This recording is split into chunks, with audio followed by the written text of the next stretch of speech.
কক্সবাজারে আরেকটা ট্রেন দিতে চাচ্ছি, আরেকটা আমরা ট্রেন দিতে চাচ্ছি মহানগর এক্সপ্রেস।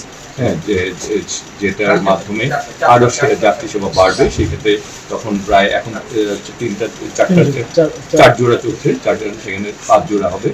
5 জোড়া 5টা ট্রেন আসবে, 5টা ট্রেন যাবে।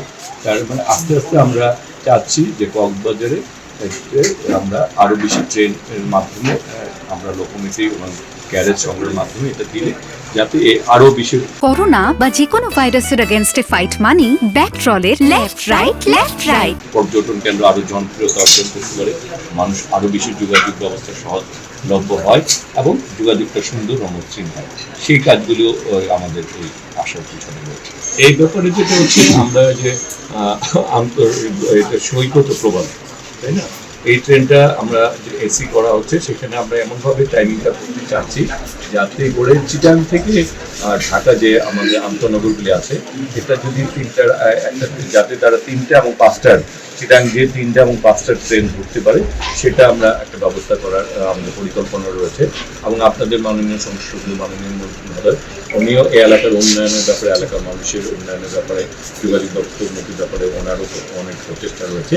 তো আন্তনগর ট্রেনগুলি আসলে আমরা যদি মানে বিভিন্ন স্টেশনে থামাই তাহলে আন্তনগরে যে একটা আমেজ বা আন্তনগর মানুষ চলার যে একটা মানসিকতা ওটা নষ্ট হতে পারে, তখন সময় ঘন্টা আরো বেড়ে যাবে।